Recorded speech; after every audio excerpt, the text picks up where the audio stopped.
नमस्कार प्रेक्षकांनो, घरोघरी मातीच्या चुली या मालिकेच्या आजच्या भागामध्ये आपण बघूया.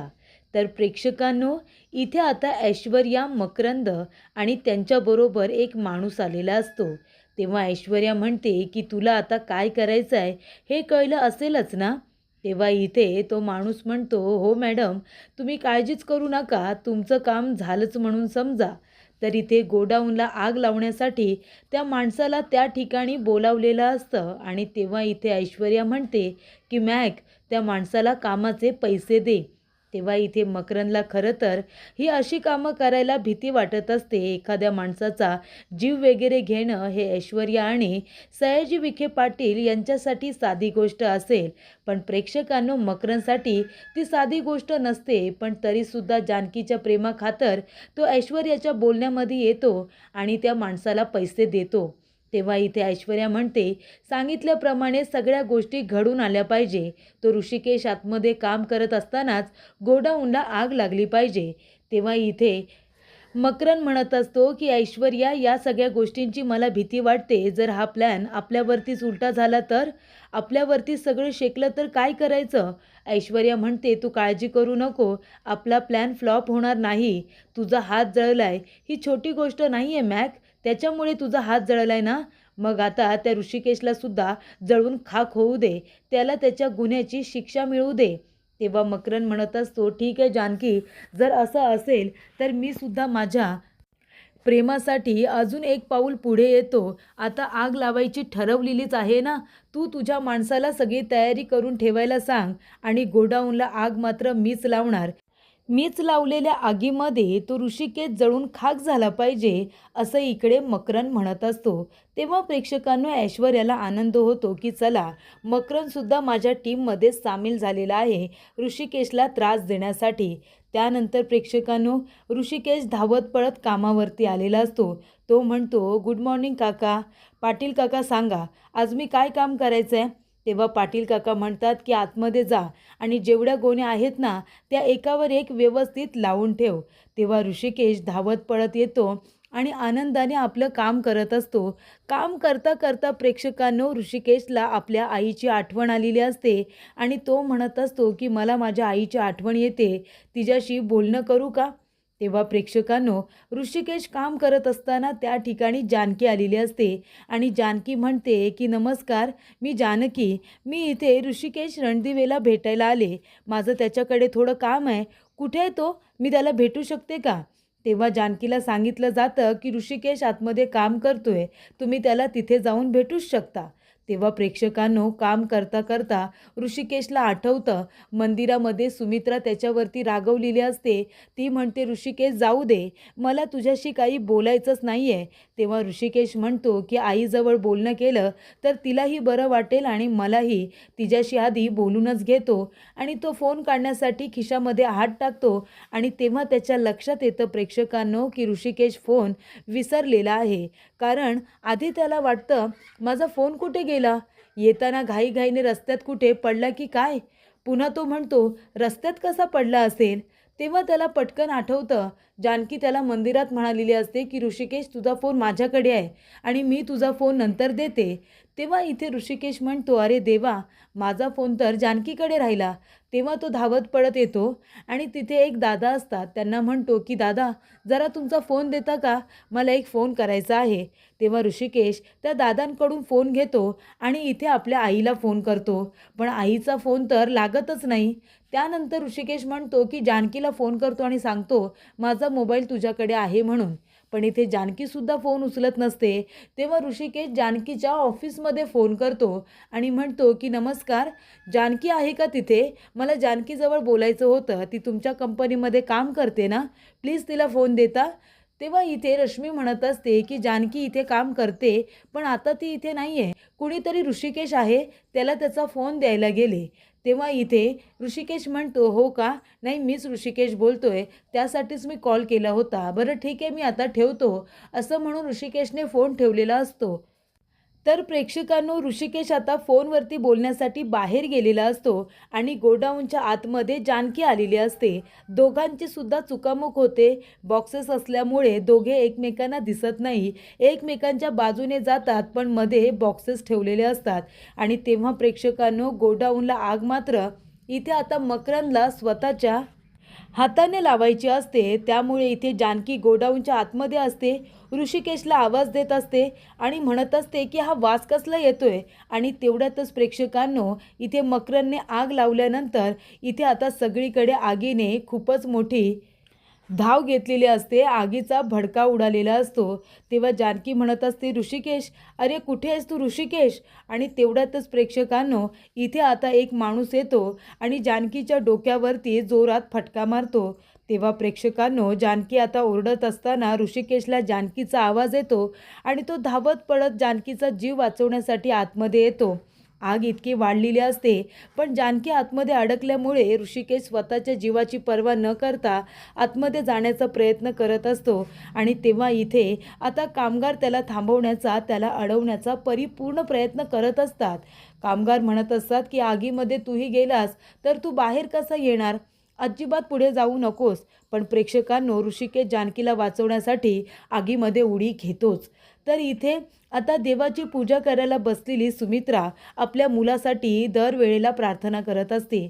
इथे दिवा वगैरे लावल्यानंतर प्रेक्षकांनो, तो दिवा आता विझलेला असतो.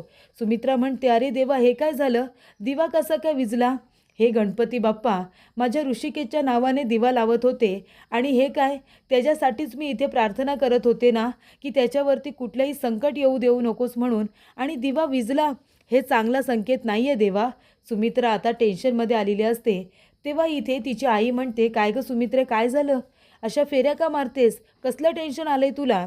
तेव्हा सुमित्रा म्हणते, अगं आई, मला ऋषिकेशचं टेन्शन आले गं. अचानकपणे दिवा विझला.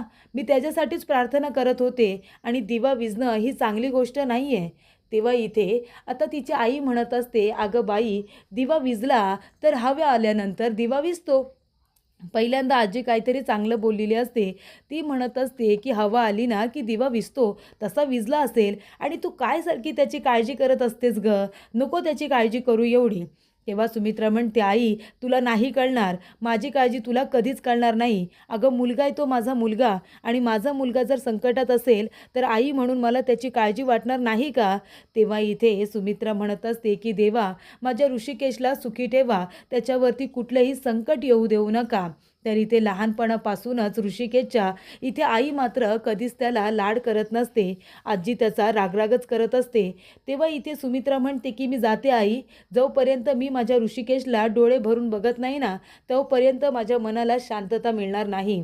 तेव्हा तिथे आता आलेला असतो सारंग. तो म्हणतो, आजी, अगं काय झालं, आई कुठे गेली. तेव्हा आजी म्हणते, अरे तुझी आई ना, ती गेली त्या ऋषिकेशला बघायला, तिला ऋषिकेशची काळजी वाटते. तेव्हा प्रेक्षकांनो, सारंगसुद्धा तिच्या मागे मागे जातो. तर इथे मकरंद म्हणत असतो की ऐश्वर्या, सगळं काही प्लॅननुसार होईल ना, तो ऋषिकेश जळून खाक होईल ना, तो जर जिवंत झाला तर, आणि त्याने शोधून काढलं तर हे सगळं कुणी केले. हे बघ, मी खरंच सांगतोय, मला कुणाचा जीव वगैरे घ्यायला खरंच आवडत नाही. मला या गोष्टींची भीती वाटते. हे प्रकरण आपल्या अंगाशी आलं तर, माझं नाव बाहेर आलं तर, माझी किती बदनामी होईल, आणि जानकीला कळलं तर मला तोंड दाखवायला सुद्धा जागा उरणार नाही. तेव्हा ऐश्वर्या म्हणते, हे काय बोलतोयस तू मकरंद, हे बघ, सगळं तुझ्या मनाप्रमाणे होणार आहे. आपल्याला त्या ऋषिकेशची राग बघायची आहे ना, लवकरच तुला त्याची राग बघायला मिळेल आणि ती मुलगी लवकरच तुझ्या जवळ असेल, कळते का तुला. तर प्रेक्षकांनो, जानकी आता बेशुद्ध होऊन पडलेली असते. तेव्हा इथे ऋषिकेश धावत पडत येतो. त्याने आपलं ब्लेझर घेतलेलं असतं, ते जानकीच्या अंगावरती टाकतो, जानकीला उचलतो आणि तिथून आता आगीतून लवकरात लवकर तिला बाहेर काढतो. तर प्रेक्षकांनो, ऋषिकेशने जानकीचा जीव वाचवत असताना स्वतःच्या जीवाची जरासुद्धा पर्वा केलेली नसते. तेव्हा त्यावेळेला त्याला फक्त जानकीला वाचवणं एवढंच महत्त्वाचं वाटत असतं. आणि त्यानंतर प्रेक्षकांनो, इथे आता ऋषिकेश जानकीला त्या अग्नीतून बाहेर काढतो. तेव्हा प्रेक्षकांनो, इथे आता खूप मोठा गोंधळ झाल्यामुळे ज्या माणसाने ही सुपारी घेतलेली असते तो माणूस धावत पडत येतो आणि इथे ऐश्वर्या विचारते, काय रे, काम झालं का, तो ऋषिकेश त्या आगीमध्ये जळून खाक झाला का. तेव्हा तो माणूस म्हणतो की मॅडम, ठरल्याप्रमाणे सगळं झालं, आणि साहेबांनी जशी आग लावली होती ना, आगसुद्धा अगदी बरोबर लागली होती. पण त्या आगीमध्ये तो ऋषिकेश नाही गेला. त्या आगीमध्ये ती मुलगी होती. ती मुलगी तिथे चक्कर येऊन पडली. ती अडकली आहे त्या आगीमध्ये. तेव्हा इथे मकरंद म्हणतो, काय? त्या आगीमध्ये ती मुलगी अडकले, पण हे कसं शक्य झालं? ती मुलगी तिथे त्यालाच भेटायला आली होती आणि तेव्हा तिथे अग्नीमध्ये अडकली. ही गोष्ट आता मकरंदला कळल्यानंतर मकरंद भयंकर चिडतो. तो म्हणतो, ऐश्वर्या, हे सगळं तुझ्यामुळे झाले. तुझाच प्लॅन होता ना हा. काय म्हणाली होतीस तू की हा प्लॅन व्यवस्थित वर्क होईल म्हणून? अगं बघतेस आता त्या आगीमध्ये तो ऋषिकेश नाही तर ती मुलगी अडकली आहे. तेव्हा ऐश्वर्या म्हणते, एक मिनिट, तू जा इथून आणि त्या माणसाला जायला सांगते. तेव्हा ती म्हणते, मकरंद, तुला कळतंय का? तू कुणासमोर कुणाला काय बोलतोयस ते तुला कळतंय? अरे मी तुझीच मदत करते ना. तुला मदत करण्यासाठी मी त्या ऋषिकेशच्या जीवावरती उठले आणि इथे तू मलाच बोलतोयस. तेव्हा प्रेक्षकांनो, मकरंद म्हणत असतो, पण तुला कुणी सांगितलं होतं ह्या आयडियाज द्यायला? तरी मी म्हणालो होतो ना, ह्या आयडियाज काही काम करणार नाही आहेत. याने कुणाला ना कुणाला तरी त्रासच होईल. आणि हे बघ ऐश्वर्या, तुझा हा प्लॅन खूपच जास्त विचित्र होता. मी तुझं ऐकलंच नसतं ना तर जास्त बरं झालं असतं. का मी तुझ्या बोलण्यात आलो ना, मला माझंच कळत नाही आहे. तेव्हा इथे आता मकरंद म्हणत असतो की एक गोष्ट लक्षात ठेव, जर त्या मुलीला काही झालं ना तर मी स्वतःला कधीच माफ करणार नाही ऐश्वर्या. पण जर तिला काही झालं तर मी तुलासुद्धा कधी माफ करणार नाही हा. मी आताच सांगतोय तुला. तेव्हा त्या मुलीला काही होता कामा नये. तेव्हा ऐश्वर्या म्हणत असते, मकरंद, तू हे मला बोलतोयस? अरे हे मी जे काही करते सगळं तुझ्यासाठीच तर करते ना. मकरंद म्हणतो, अगं मदतच करायची आहे ना, चांगल्या पद्धतीने सुद्धा करता येऊ शकते. पण तू प्रत्येक वेळेला असं काहीतरी करतेस की त्यामुळे त्या मुलीचा जीव धोक्यात येतो. तेव्हा प्रेक्षकांनो, इथे आता ऐश्वर्या म्हणत असते की झालंय का या मॅकला? म्हणजे हा तर विचित्रच वागतोय. त्या मुलीच्या प्रेमात इतका वेडा झालाय की कुणाजवळ काय बोलतोय याचं साधं त्याला भानसुद्धा राहत नाही आहे. त्या मुलीसाठी मला बोलून गेला. मला? त्यानंतर प्रेक्षकांनो, इथे आता ऋषिकेशने जानकीला घरी आणलेलं असतं.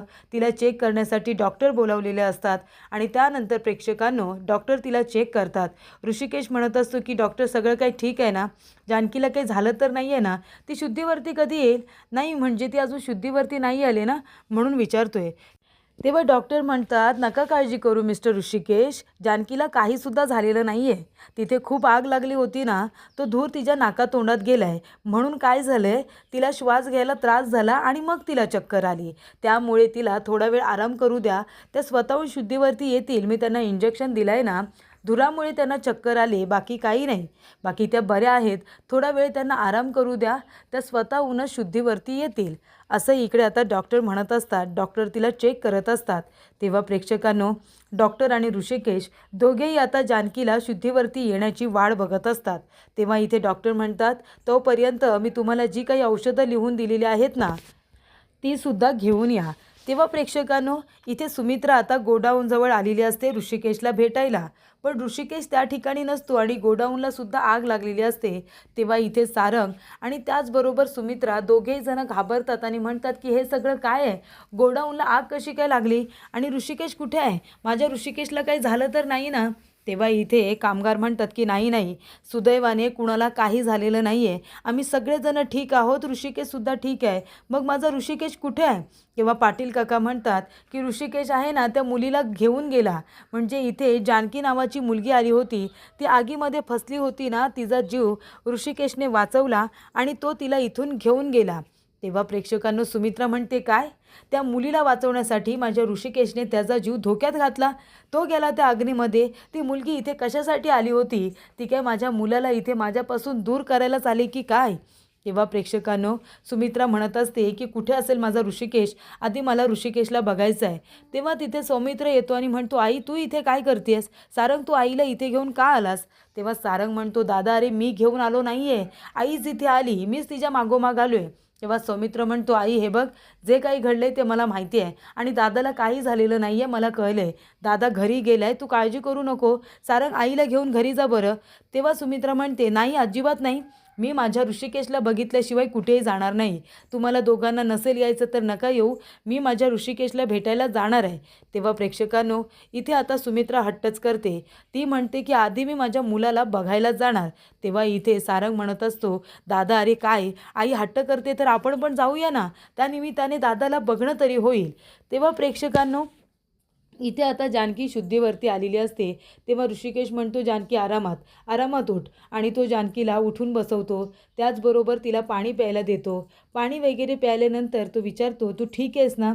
जानकी म्हणते, हो ऋषिकेश, मी ठीक आहे. तेव्हा डॉक्टर आता जानकीला पुन्हा एकदा चेक करत असतात. तिचे इथे हार्टबीट चेक करतात, तिचे डोळे चेक करतात. त्याचबरोबर तिला सांगतात की तुम्हाला आता बरं वाटेल, फक्त तुम्ही आराम करायचा आहे. जेवढा आराम कराल तेवढं तुम्हाला जास्त बरं वाटणार आहे. तेव्हा प्रेक्षकांनो, इथे आता डॉक्टर म्हणतात की नक्की काय झालं होतं तुम्हाला? तेव्हा जानकी म्हणते, काही मला आठवतच नाही आहे की मी तिथे कशी पोचले. तिथे मी ऋषिकेशला मोबाईल द्यायला गेले होते आणि अचानक तिथे आग लागली आणि त्यानंतर आग वाढली आणि मी चक्कर येऊन पडले. मला काही आठवत नाही आहे नेमकं काय घडलं होतं.